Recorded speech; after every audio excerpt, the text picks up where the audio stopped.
आप सभी का पुनः स्वागत है सेकंड सेशन में शब्द माइक के। तो हाँ जी। चलते हैं अगली परफॉर्मेंस की ओर। हमारे साथ जुड़े हुए हैं चावला जी, जुड़े हुए हैं हमारे साथ। चावला सर, आपका स्वागत है। आइए एंड शब्द माइक की रिवर्स। सबसे पहले तो सभी उपस्थित सज्जनों को नमस्कार। वैसे वस्तुतः मैं लास्ट में पढ़ता हूँ, लेकिन आपके आगाज में दो पंक्तियां याद आ गई। स्वागत है, स्वागत जी है। जी। 4 दिन की जिंदगी है। किसी किसी और का शेर है, मेरा नहीं। 4 दिन की जिंदगी है, किस किस से कतरा के चलूं। खाक हूं मैं, खाक पर क्या खाक इतरा के चलूं। क्या बात है। खाक हो खाक पर क्या खाक इतरा के चलूं। तो तब भी मैंने यही बात कही थी कि अपने आप पे इतराते क्यों हो, एक इंसान हो बिना दिल का जो मिट्टी पे इतराते हो। खैर, तो आज का जो मसला है ना, ये मरने की बात कर रहे थे, अभी हम इतराने की बात कर रहे थे। असल में क्या है कि मरना भी कई तरीके का होता है। एक मरना वो होता है जो फौज का फौजी शहादत देता है। एक मरना वो होता है जो किसी फकीर का मरना होता है। एक मरना वो होता है कि बेचारा रोज मर मर के मुश्किल से जिंदा रहता है। और एक तो सिर्फ मरने के लिए ही जिंदा रहते हैं, eat drink and B Mary. तो कईयों का मरना अलग अलग किस्म से होता है। तो आए तो किसी और बात के लिए थे, तो ये निवेदन आज मरने पे शुरू हो रहा है पंजाबी में। मैंने पहले सबके नाम देखे, पंजाबी वाले शायद कम होंगे, पर क्षमा याचना सहित। कहते ने कदर पेंदी, जो आपने कहा ना, इतरा के चलते हो। किसी की इज्जत कब होती है? जब वो चला जाए या मर जाए, तब उसका पता लगता है कि उस बंदे की कीमत क्या थी। लेकिन अब मैंने अपनी इज्जत करवाने का भी दिल कर रहा है, तो मैं कहाँ जाऊं, किस किस को छोड़ के कहाँ कहाँ जाऊं। तो प्लीज मेरे साथ जुड़िएगा। कहते ने कदर पेंदी है, जा तुर गया ते जा मर गया। कहते ने कदर पेंदी है, जा तुर गया ते जा मर गया। ਹੁਣ ਮੈਂ ਕਿੰਨੂੰ ਕਿੰਨੂੰ ਛੱਡ ਕੇ ਤੇ ਕਿੱਥੇ ਕਿੱਥੇ ਜਾਵਾਂਗਾ। ਹੁਣ ਮੇਰਾ ਵੀ ਇੱਕ ਵਾਰੀ ਕਦਰ ਪਵਾਉਣ ਨੂੰ ਜੀ ਕਰਦਾ ਹੈ, ਇੱਕ ਵਾਰ ਮਰਨ ਨੂੰ ਜੀ ਕਰਦਾ। ਹੁਣ ਮੇਰਾ ਵੀ ਇੱਕ ਵਾਰੀ ਕਦਰ ਪਵਾਉਣ ਨੂੰ ਜੀ ਕਰਦਾ ਹੈ, ਇੱਕ ਵਾਰ ਮਰਨ ਨੂੰ ਜੀ ਕਰਦਾ ਹੈ। ਮੈਂ ਜੋ ਜੋ ਕਵਾਂ ਨਾ ਸੁਣੇ ਕੋਈ, ਮੇਰੇ ਨਾਲ ਕਦੇ ਨਾ ਤੁਰੇ ਕੋਈ। ਇਹ ਭੈਣਾ ਭਰਾ ਤੇ ਮਾਂ ਮੇਰੀ, ਇਹ ਗਲੀ ਗਵਾਂਢ, ਇਹ ਵੀ ਮੇਰੇ ਨਾਲ ਤੁਰਨ ਇਹ ਜੀ करता है, एक बार मरण में जी करता है। कितना भी गुस्सा गिला शिकवा हो, उस वक्त तो साथ चली पड़ते हैं। ए भैन भरा गली गुआंढ मेरे नाल तुरन ए जी करदा है, एक बार मरण ਨੂੰ जी करदा है। मैं न्योंदा न्योंदा न्यों ही गया। न्योंदा मीन बड़ी हम्बली, झुकता झुकता झुक गया मैं न्योंदा न्योंदा न्यों ही गया। सब जग मेरे सिर चढ़िया। ਹੁਣ ਇੱਕ ਵਾਰੀ ਇਹਨਾਂ ਸਜਣਾ ਦੇ ਮੋਢਿਆਂ ਤੇ ਚੜਨ ਨੂੰ ਜੀ ਕਰਦਾ ਹੈ, ਇੱਕ ਵਾਰ मरण ਨੂੰ जी करता है। कहते हैं क्या सिर पे चढ़ जाना, तू तो सिर पे सारी उम्र चढ़ा मेरे, अब मुझे एक बार अपने कंधे पे तो चढ़ने दे। एक बार मरण ਨੂੰ जी करदा है। ਜਿਉਂਦੇ ਜੀ ਜਿਨ੍ਹਾਂ ਸਜਣਾ ਨੇ ਪੁੱਛੀ ਨਹੀਂ ਮੇਰੀ ਬਾਤ ਕਦੇ। ਸੁਖ ਦੁੱਖ ਤੇ ਕੀ ਕਰਨਾ ਸੀ, ਕੀਤੀ ਨਾਲ ਮੇਰੇ ਨਾਲ ਬਾਤ ਕਦੇ। ਮਰਨ ਦੇ ਬਾਅਦ ਉਹ ਸ਼ਾਇਦ ਆ ਬੈਠਣ ਮੇਰੇ ਵਿਹੜੇ, ਮੇਰੇ ਜੀ ਨੂੰ ਇਹੀ ਦਿਲਾਸਾ ਹੈ, ਇੱਕ ਘੜੀ ਤੇ ਹੋਣਗੇ ਉਹ ਮੇਰੇ ਬੱਚਿਆਂ ਦੇ ਨੇੜੇ। ਹੁਣ ਉਹ ਘੜੀ ਬੁਲਾਉਣ ਨੂੰ ਜੀ ਕਰਦਾ ਹੈ, ਇੱਕ ਵਾਰ ਮਰਨ ਨੂੰ ਜੀ ਕਰਦਾ ਹੈ। ਇਹ ਮਰਨਾ ਕੀ ਹੁੰਦਾ ਹੈ? ਇਹ ਮਰਨਾ ਕੀ ਹੁੰਦਾ ਹੈ? ਇਹ ਮਰਨਾ ਕਿਹਨੂੰ ਕਹਿੰਦੇ ਨੇ? ਕੁਝ ਮਰਨ ਲਈ ਹੀ ਜਿਉਂਦੇ ਨੇ, ਕੁਝ ਜੀਣ ਲਈ ਨਿਤ ਮਰਦੇ ਨੇ। ਕੁਝ ਮਰਨ ਲਈ ਹੀ ਜਿਉਂਦੇ ਨੇ, ਕੋਈ ਜੀਣ ਲਈ ਨਿਤ ਮਰਦੇ ਨੇ।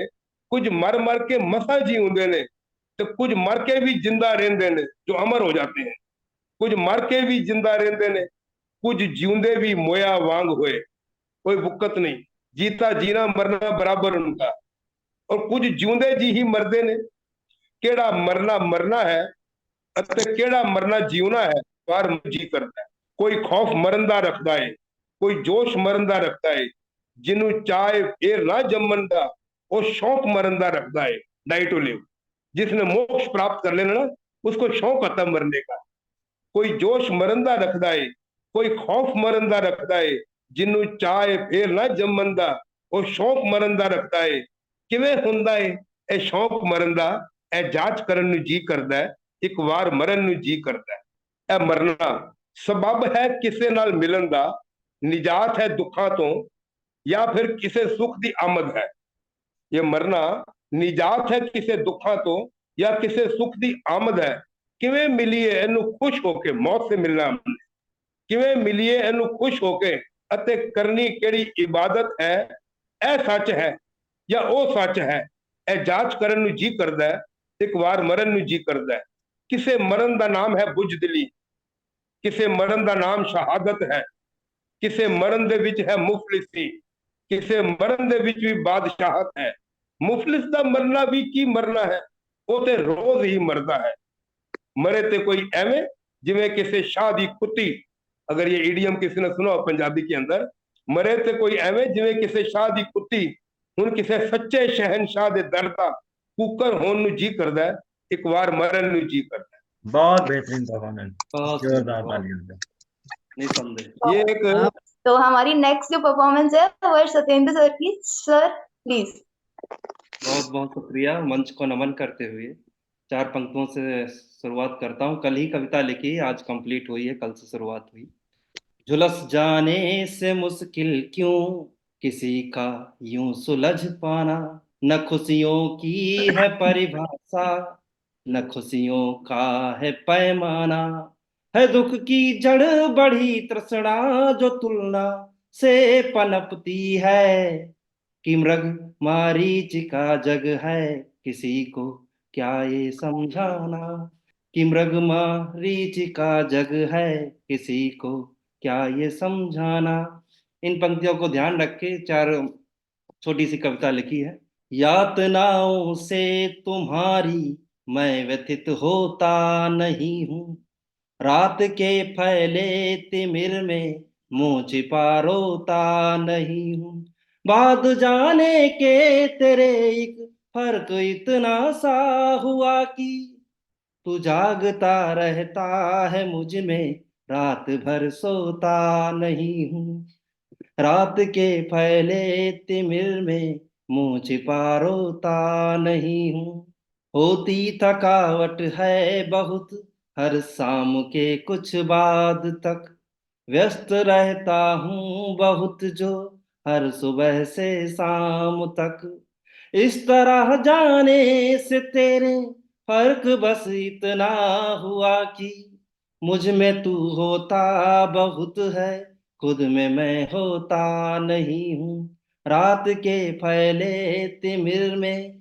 मुंह छिपा रोता नहीं हूँ। और अगली पंक्तियां है। गुलशनों की रौनकें बेशक गुलों से ही जवां, और कलियों की गरज में भंवरे कितने हैं जमा, तितलियों की मस्तियों में रंग है सब दंग है, पर देख कर जगमग जहां की मैं भ्रमित होता नहीं हूँ, रात के फैले तिमिर में मुंह छिपा रोता नहीं हूँ। और अंतिम बंद है। बहुत मुश्किल मगर मुमकिन भी है ये मानता हूँ, झूठ के अंबार का सच सबका सच मैं जानता हूँ, आपको अपना समझकर आपसे बतला रहा कि बोझ स्मृतियों का सर पे मैं कभी ढोता नहीं हूँ, रात के फैले तिमिर में मुंह छिपा रोता बहुत नहीं हूँ। सुंदर, बहुत सुंदर, बहुत जोरदार तालियां हो जाए सत्येंद्र सर की। बहुत अच्छा। बहुत खूब सर, आपकी बहुत खूब। हर मन बहुत क्या सुंदर। बात हर हर है। हाँ क्षण अपने आप में एक मिसाल है। चलिए बिल्कुल। बढ़ते हैं अगली परफॉर्मेंस की ओर। कहते हैं यादें ही कविता बनती हैं, अनुभव उसके शब्द। तो हम लोग बुला लेते हैं अमन जी को यादों की दुनिया में खोने के लिए। स्वागत है अमन जी आपका, माइक की ओर से। धन्यवाद सर, धन्यवाद, बहुत बहुत धन्यवाद आप सभी को मुझको बुलाने के लिए, मौका देने के लिए। कुछ लिखने की कोशिश की है मैंने। बोलिए सर, बोलिए, कविता ऊपर कीजिए। कविता का शीर्षक है कि जिस दौर से हम तुम गुजरे हैं, जिस दौर से हम तुम गुजरे हैं, वो दौर जमाना क्या जाने, जिस दौर से हम तुम गुजरे हैं, वो दौर जमाना क्या जाने, हम दोनों ही बस किरदार यहाँ के, कोई अपना अफसाना क्या जाने, जिस दौर से हम तुम गुजरे हैं, वो दौर जमाना क्या जाने। रंगमंच के पर्दे के पीछे चरित्र सभी गढ़े जाते हैं, रंगमंच के पर्दे के पीछे चरित्र सभी गढ़े जाते हैं, जो कहते हैं, जो करते हैं, वो बोल सभी लिखे जाते हैं, हम दोनों अपने किरदार में थे, अपनी बेचैनी कोई क्या जाने, हम दोनों अपने किरदार में थे, अपनी बेचैनी कोई क्या जाने, जिस दौर से हम तुम गुजरे हैं, वो दौर जमाना क्या जाने। है एक लम्हे का साथ सही, पर साथ पुराना लगता है एक लम्हे का साथ सही, पर साथ पुराना लगता है, तू कंधे हाथ धरे हर बोझ धुआं सा लगता है, हम कैसा बोझ उठाते हैं, वो बोझ भला कोई क्या जाने। हम कैसा बोझ उठाते हैं, वो बोझ भला कोई क्या जाने। जिस दौर से हम तुम गुजरे हैं, वो दौर जमाना क्या जाने। हम पास खड़े थे जहां सदा, अब लगता जैसे कुछ छूट गया। हम पास खड़े थे जहां सदा, अब लगता जैसे कुछ छूट गया। है दोनों ही मौजूद मगर अब खुद से नाता टूट गया। हम कैसे साथ निभाए हैं, उस दर्द को कोई क्या जाने।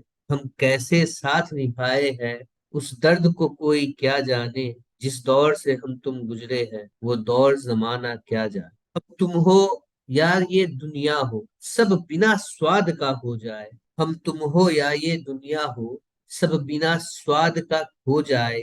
एक दीप जले ना आंगन में, त्योहार भी फीका हो जाए। फिर भी उन त्योहारों को मनाने का ये शौक हमारा कोई क्या जाने। फिर भी उन त्योहारों को मनाने का यह शौक हमारा कोई क्या जाने। जिस दौर से हम तुम गुजरे हैं, वो दौर जमाना क्या जाने। जिस दौर से हम तुम गुजरे हैं, वो दौर जमाना क्या जाने। धन्यवाद जी। बहुत सुंदर, बहुत सुंदर। हमने तो दौर के बारे में एक बार लिखा था कि जाना था कहीं और आ गए, एक दौर से गुजर कर इंदौर आ गए। क्या बात है। बहुत सुंदर सर जी। चलते हैं अगली परफॉर्मेंस की ओर। और हमारे साथ जुड़े हुए हैं सुशील मिश्रा जी, बहुत फेमस कवि हैं। सुशील जी, स्वागत है आपका। Mike is all yours. सभी को नमस्कार। आज मैं आपको दो कविताएं सुनाना चाहता हूँ। पहली तो मैं सुना रहा हूँ स्त्री की, जो शादी के बाद मतलब जो विदाई के ऊपर लिखी है मैंने, तो वो पहले मैं आपके सामने रख रहा हूँ कि दहलीज पर आई हो गई, जब से विदाई हो गई। इस पार रहा ना, उस पार रहा घर, ये कैसे जिंदगी में घड़ी हो गई।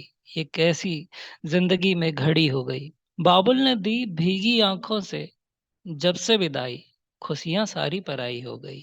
खुशियां सारी पराई हो गई। जिस घर आंगन में बचपन बीता, दुनिया की सारी रस्मों के कारण उस ही से जुदाई हो गई। उसी से जुदाई हो गई। बाबुल, क्या मैं सच में पराई हो गई। क्या मैं सच में पराई हो गई। मेरी विदाई पर बाबुल, तुम कोने में रोते दिखे थे। अपनी नन्ही सी परी को दूर से ही देखा करे थे। कैसे फिर मेरी आंखों को पढ़ ना पाए, जीवन की अग्नि में मुझको जला आए। अब मैं पिसती हूँ और घुटती हूँ, बंद दरवाजे में आंखें भिगोती हूँ। क्योंकि मुझको दो घरों को लेकर चलना है, सोतानों में भी खुद ही संभलना है। सोतानों में भी खुद ही संभलना है। ये रचना थी एक स्त्री की, जो शादी के बाद उसके साथ मतलब ससुराल के उधर, अगर ससुराल अच्छा नहीं मिल रहा हो या नहीं मिला तो क्या स्थिति हो जाती है। और अब मैं एक जीवन के पूरे तपोवन की एक रचना आपके सामने रख रहा हूँ कि जीवन क्या है। तपोवन है ये जीवन, मरम समझ में आया है। शीत ग्रीष्म वर्षा शरद ऋतु ने ये समझाया है। शीत ग्रीष्म वर्षा ऋतु ने ये समझाया है। सब दिन एक से नहीं है, परिवर्तन जीवन की परिभाषा है। जीवन के इस निलय में सुख दुख आना जाना है। सुख दुख आना जाना है। नित्य नूतन दिवस में असंख्य संभावनाएं जन्म लेती हैं। संध्या तक आते आते असंख्य संभावनाएं मृत होती हैं। फिर भी अक्षी ने स्वप्न नहीं छोड़े हैं। दिवस बीतने पर भी दिवस नहीं बीते हैं। प्रयास सदा करने को कहती, प्रकृति ना जाने कितने मार्ग देती। चलने को सदा कहती, कुछ उदाहरण सदा ही देती। मार्ग में बाधाएं आ जाएं तो तुम बन नीर सदा बहना। अपने लक्ष्यों पर पर्वत की तरह अड़िग तुम रहना। विचारों को सदा तुम खुला एक अंबर देना। भाव सदा ही आते जाते जैसे पवन का हो झोंका। पर तुम उन भावों में मत कहीं ना स्वयं को खो देना। जीवन है जीवन की ही तरह, सदा इसे तुमको है जीना। आलिंगन करने आएगी एक दिन तुमको, जीवन की अंतिम कटुता। भाव नहीं ये भावनाएं हैं, जीवन सदा इसी क्रम में बढ़ता। जन्म मरण के चक्र में बस ये जीवन है चलता। तुम पार्थ हो नारायण के, इतनी बात समझ लो तुम। इस जीवन का मर्म समझ लो तुम। स्वयं की यात्रा स्वयं से करनी है, ना कोई सगा न कोई संबंधी है। नर का रूप धर आए हैं, नारायण तक जाना है। नर का रूप धर आए हैं, नारायण तक जाना है। स्वयं के लिए स्वयं को ही बस चलते जाना है, बस चलते चलते जाना है। हैं। क्या बात है बस। सर। चरय वेती चरय वेती, बहुत सुंदर सर। क्या मैं कहूँ, इनके जो पंक्तियां बिल्कुल कटु सत्य थी। एक एक पंक्ति खरी उतरती है जीवन के विभिन्न आयामों में। तो मुझे अपनी दो पंक्तियां याद आती हैं जो कि लिखी थी कि दंभ क्यों द्वेष क्यों क्रोध क्यों जिंदगी। दंभ क्यों द्वेष क्यों क्रोध क्यों जिंदगी। सांस का है सफर जन्मों से मृत्यु का। सांस का है सफर जन्म से मृत्यु का। शून्य से ही हुआ है है सृजन। सृजन सृष्टि का। बहुत ध्यान से बहुत बहुत सुनते हैं सर, आपको याद भी हो गई। बहुत बहुत शुक्रिया। चलिए बढ़ते हैं अगली और परफॉर्मेंस की ओर। और हमारी जो नेक्स्ट परफॉर्मेंस है वो है Jitendra Kumar sir. Sir, stage is your. जी जी, आज मैं बच्चों पर ही है एक कविता। कविता का शीर्षक है वो दिन क्या कहलाते हैं। जब तितली पंख फैलाती सुंदर रंग दिखाती है, जब भौरे मंडराते सुंदर तान सुनाते हैं, मोर नाचते पंख फैलाते सब रंगी माहौल बनाते हैं, जब बच्चे गीत सुनाते वो दिन क्या कहलाते हैं। जब पक्षी उड़ान भरते मीठे कलरव करते हैं, पत्ते हिलते पेड़ों के जब सरसर हवा चलते हैं, बादल भी तो कभी काले सफेद हो जाते हैं, जब बच्चे इतराते जाते वो दिन क्या कहलाते हैं। मिट्टी पर पड़ी पहली बारिश सौंधी खुशबू उड़ते हैं, स्कूल आते हल्की बारिश से भीग जाते हैं, नाउ अंकुर उगे बीजों का नन्हे अच्छे लगते हैं, जब गीत कविता नाटक करते वो दिन क्या कहलाते हैं। जब सुबह सुबह की ओस मोती जैसे दिखते हैं, जब होते मौसम मध्यम गुलाबी ठंड पड़ते हैं, रात चंद्रमा की आंचल से धरा उज्जवल लगते हैं, जब बच्चे करते कसरत वो दिन क्या कहलाते हैं। रंग बिरंगे फूल खिले उपवन सा लगते हैं, पूजा करते प्रसाद बांटते गीत वंदन करते हैं, होती बच्चों की वकालत जब सभा सज जाते हैं, जब बसते बिना काम चलते वो दिन क्या कहलाते हैं। अंतिम पंक्ति देखिएगा। जब ऋतुराज आते पत्ते फड़ फड़ करते हैं, सरसों के फूल से खेत दुल्हन सा सजते हैं, मधुकोश के रस भी तो बड़े मीठे लगते हैं, जब बच्चे मुस्कान भरते वो दिन क्या कहलाते हैं। तो ये रहा मेरे बहुत प्रस्तुति। सुंदर सर। बहुत बहुत सर एक निवेदन था, 4 पंक्तियां फिर से हो जाएं, दिसंबर आ गया। चेहरे पे रौनक आ गया, वाह वाह, बच्चे उछल करने लगे, लो दिसंबर आ गया। क्या बात है। हाँ, ये रोज का पढ़ना और पढ़ाना, टीचर की वही नसीहत वासियाना, जैसे बिन पायल के झंकार आ गया, आंखों में चमक चेहरे पे रौनक आ गया, बच्चे उछल कूद करने लगे, लो दिसंबर आ गया। वाह, बहुत सुंदर सर, बहुत सुंदर। बहुत लोगों में इसके इस कविता को सराहा गया है सर। जी बहुत बढ़िया कविता थी। चलिए तो चलिए आकांक्षा की तरफ चलते हैं। बढ़ते हैं अपनी लास्ट परफॉर्मेंस पे। तो जो लास्ट परफॉर्मेंस है हमारी वो है Shweta ma'am. Shweta ma'am, the mike is your. Thank you ma'am. सभी को नमस्कार मेरा। सर ये गुस्से में कविता लिखी हूँ, पता नहीं आप लोग को पसंद आएगी कि नहीं आएगी। अरे बिल्कुल सुनाइए मैम। आखिर क्यों ऐसा क्यों होता है जिंदगी में, हर सही गलत के लिए एक औरत ही क्यों कसूरवार होती है। आखिर क्यों ऐसा होता है? उसकी ही कीमत क्यों लगाई जाती है? क्यों उसे ही हर दर्द को सहना और झेलना पड़ता है? आखिर क्यों ऐसा होता है? उसे ही अपने अस्तित्व और आत्मसम्मान को कुचलना पड़ता है। आखिर क्यों ऐसा होता है? क्यों सबको खुशियां देने के बदले उसे ही खुद को मिटाना पड़ता है? आखिर क्यों ऐसा होता है? जिससे सारी दुनिया है, जिससे सारी खुशियां हैं, उसी को हर बार क्यों कसूर ठहराया जाता है? आखिर क्यों ऐसा होता है? उसे ही हम क्यों खींच लाते हैं कटघरे में बिना किसी गलती के? आखिर क्यों ऐसा होता है? एक औरत होने की इतनी बड़ी सजा क्यों दिया जा रहा है इस नए जमाने और सोच के साथ? आखिर क्यों ऐसा होता है? उसे बदचलन और चरित्रहीन से क्यों नवाजा जाता है?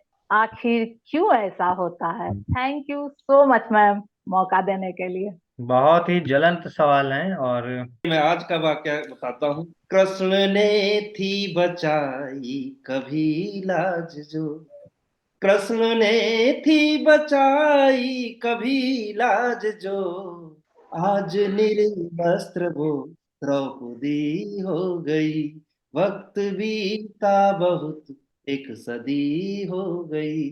जो हमारे मणिपुर में हुआ, उस वाकये को मैंने इससे जो है प्रदर्शित करने की कोशिश। तो चलिए, आज तो मुझे मिलके बहुत अच्छा लगा। सबने अपना दिल की बात बोली शायरी के थ्रू। तो हमारा जो शब.in का जो माइक का शो था 46 बहुत ही अच्छा हुआ। तो हम मिलते हैं नेक्स्ट सैटरडे को, सेम टाइम पे सेम जगह। तो प्लीज जुड़िएगा। धन्यवाद। चलिए।